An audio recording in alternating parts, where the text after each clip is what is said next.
क्या आपको लगता है ये सही फैसला था? एक तरह से उन्होंने गेम छोड़ दिया, पर दूसरी तरफ वो खाली हाथ नहीं गए। देखिए, बाद में रवि तेजा ने खुद खुलासा किया कि पवन का फैसला बिल्कुल सही था। अच्छा, हाँ, वोटिंग ट्रेंड्स के हिसाब से वो तीसरे नंबर पर ही थे। तो मतलब उन्होंने ट्रॉफी ना जीत पाने की सच्चाई को स्वीकार करके 15 लाख रुपए कमा लिए। एग्जैक्टली मेरे हिसाब से तो ये एक बहुत स्मार्ट मूव था। और इसने एक और काम किया। क्या? विजेता की प्राइज मनी 50 लाख से घटकर 35 लाख रुपए हो गई। हाँ, शुरू होती हैं। डीमन पवन के लिए उस रात 15 लाख रुपए घर ले जाना ही उनकी जीत थी। सही कहा। अब मैदान में सिर्फ 2 लोग बचे थे, कल्याण पडाला और तनुजा पुट्टस्वामी। एक तरफ वो लड़का जो अग्नि परीक्षा सिलेक्शन प्रोसेस से आया था, मतलब आम जनता के बीच से एक कॉमनर। हाँ, एक कॉमनर, और दूसरी तरफ तनुजा जो एक मजबूत खिलाड़ी थी। लेकिन बिग बॉस ने उन्हें इतनी आसानी से नहीं छोड़ा। एक और ट्विस्ट बाकी था। नागार्जुन खुद एक सुनहरा सूटकेस लेकर घर के अंदर गए। और उसमें थे 20 लाख रुपए। ये बिग बॉस तेलुगु सीजन 9 का ग्रैंड फिनाले। मतलब लगभग 4 महीने का ड्रामा, इमोशंस, तगड़ा कंपटीशन, सब कुछ एक रात में सिमट गया। हाँ, और आज हम सिर्फ ये नहीं देखेंगे कि कौन जीता। नहीं, बिल्कुल नहीं।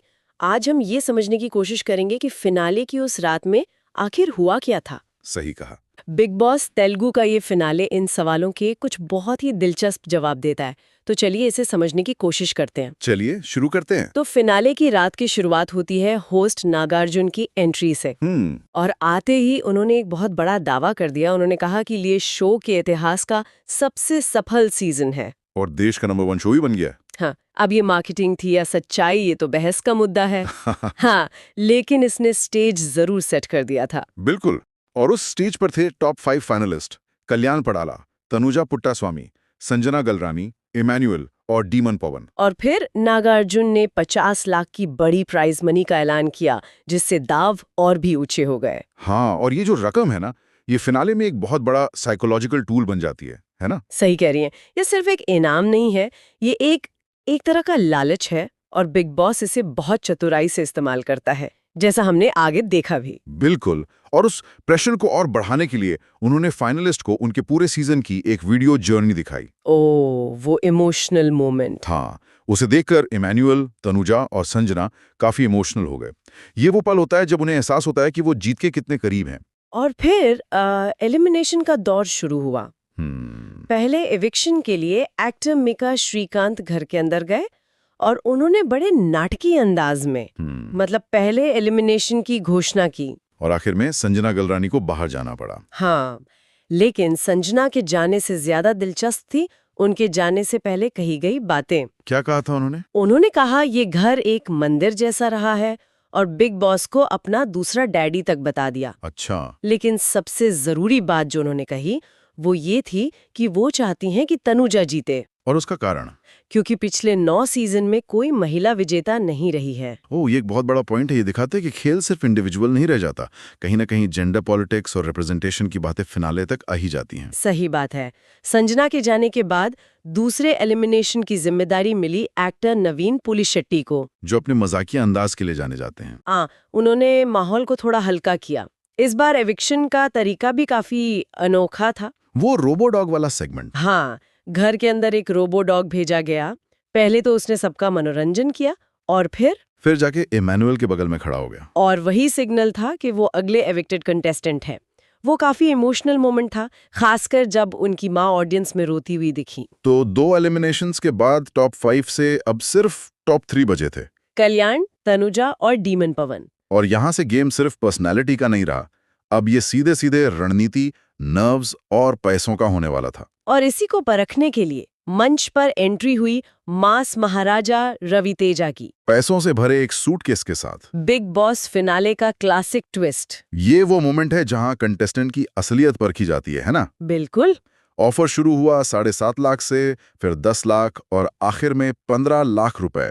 ये कंटेस्टेंट के आत्मविश्वास और उनकी जरूरतों की बड़ी परीक्षा होती है। हाँ, आप ट्रॉफी के सपने और असल जिंदगी की जरूरत के बीच फंस जाते हैं। शुरू में तो तीनों ने ही मना कर दिया, सब ट्रॉफी के लिए अड़ाना चाहते थे। लेकिन जब रकम 15 लाख तक पहुंची तो डीमन पवन ने बजर दबा दिया, उन्होंने वो ऑफर ले लिया। और उनका कारण बहुत ही प्रैक्टिकल और इमोशनल था। उन्होंने कहा, मुझे पता है कि मैं बहुत से लोगों को निराश कर रहा हूं, लेकिन मेरे परिवार को इस पैसे की सख्त जरूरत है। और उन्होंने ये भी कहा, मुझे ये भी पता है कि विजेता मैं नहीं हूं, ये एक बहुत ही सेल्फ अवेयर, मतलब खुद को जानने वाला फैसला था। क्या आपको लगता है ये सही फैसला था? एक तरह से उन्होंने गेम छोड़ दिया, पर दूसरी तरफ वो खाली हाथ नहीं गए। देखिए, बाद में रवि तेजा ने खुद खुलासा किया कि पवन का फैसला बिल्कुल सही था। अच्छा। हाँ, वोटिंग ट्रेंड्स के हिसाब से वो तीसरे नंबर पर ही थे और वैसे भी अगले एविक्ट होने वाले थे।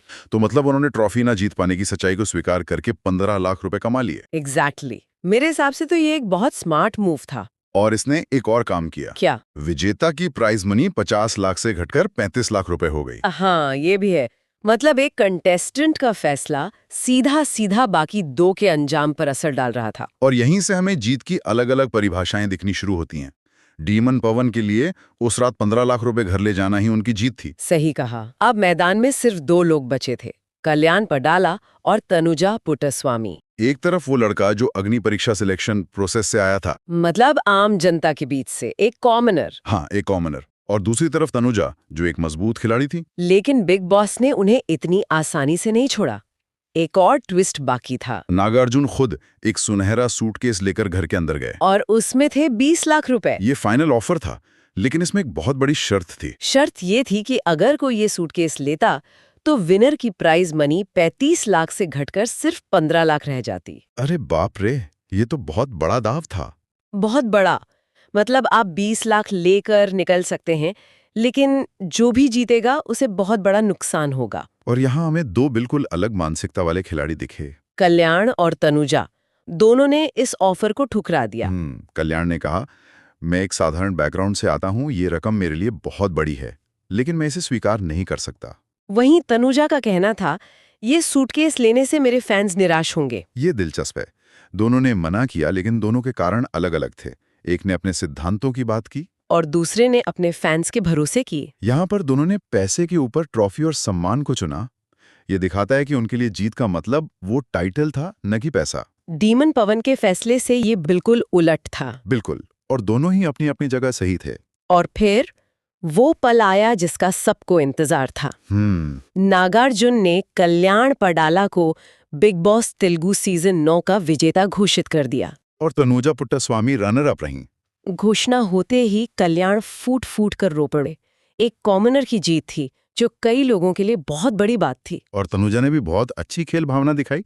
उन्होंने तुरंत कल्याण के लिए तालियां बजाईं। इनाम भी बड़ा था।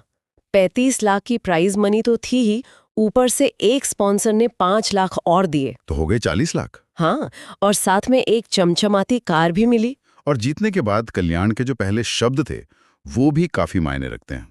क्या कहा था उन्होंने? उन्होंने तनुजा को लीडी क्वीन कहते हुए धन्यवाद दिया और कहा कि उन्हीं की वजह से वो यहाँ तक टिक पाए। ये दोनों के बीच की आपसी इज्जत को दिखाता है। बिल्कुल।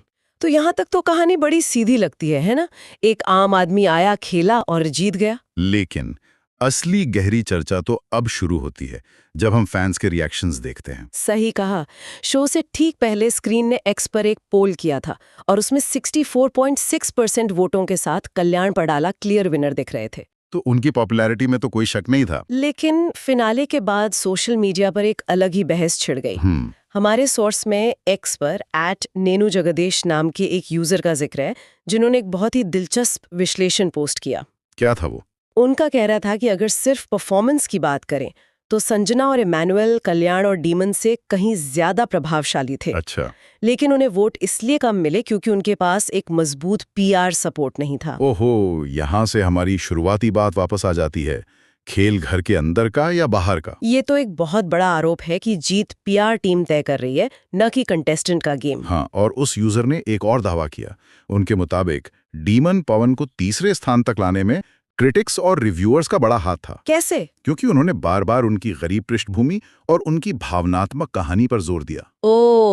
उस यूजर का कहना था कि इस इमोशनल नैरेटिव ने उनके लिए काम किया, जबकि असल में डीमन पवन के पास कल्याण से भी बेहतर पीआर सपोर्ट था। वाह, तो मतलब ये पूरा एंगल ही अलग है। एक तरफ डीमन पवन खुद कह रहे हैं कि वो गरीब परिवार से है और पैसे की जरूरत है, और दूसरी तरफ एक फैन का दावा है कि ये एक अच्छी तरह से बनाई गई कहानी थी, जिसे एक मजबूत पीआर टीम ने चलाया। और यही आज के रियलिटी शो की सच्चाई बनती जा रही है। दर्शक अब सिर्फ टास्क या व्यवहार नहीं देखते, वो एक कहानी से जुड़ना चाहते हैं। हाँ, वो एक अंडरडॉग की कहानी, एक स्ट्रगलर की कहानी से कनेक्ट करते हैं। और अगर किसी कंटेस्टेंट की कहानी लोगों के दिलों को छू जाए तो उसे वोटों में बदलना बहुत आसान हो जाता है। तो इसका मतलब ये हुआ कि बिग बॉस जैसे शो में एक अच्छा खिलाड़ी होना शायद काफी नहीं है। आपके पास एक अच्छी, भरोसेमंद कहानी भी होनी चाहिए जिससे बाहर आपकी टीम बेच सके। एग्जैक्टली कल्याण की कॉमन मैन वाली कहानी ने उनके लिए काम किया, डीमन की जरूरतमंद वाली कहानी ने उन्हें टॉप 3 में पहुंचाया और 15 लाख रुपए भी दिलाए। वही शायद संजना और इमैनुअल, जो अच्छे खिलाड़ी थे, एक मजबूत कहानी बनाने में चूक गए। तो बिग बॉस तेलुगु सीजन 9 का फिनाले सिर्फ एक विजेता की घोषणा नहीं थी। नहीं, जीत का मतलब हर किसी के लिए अलग होता है। डीमन के लिए 15 लाख जीत थी, तो कल्याण और तनुजा के लिए ट्रॉफी। सही। और दूसरी और सबसे जरूरी बात, आज के रियलिटी शो में घर के अंदर की परफॉर्मेंस और घर के बाहर की मार्केटिंग दोनों बराबर की भूमिका निभाती हैं। बिल्कुल। और फैंस का रिएक्शन हमें यही सोचने पर मजबूर करता है कि क्या सिर्फ परफॉर्मेंस काफी है या एक अच्छी कहानी और बाहरी पीआर का सपोर्ट भी उतना ही जरूरी है। तो श्रोताओं के लिए हमारा अंतिम विचार यही है, आधुनिक रियलिटी टेलीविजन में जहां दर्शक वोटिंग के जरिए विजेता तय करते हैं, ऑन स्क्रीन प्रदर्शन और ऑफ स्क्रीन मार्केटिंग के बीच की रेखा कितनी धुंधली हो चुकी है। किसी कंटेस्टेंट की जीत असल में उसके खेल से तय होती है या उसकी कहानी की अपील से? इस पर जरूर सोचें।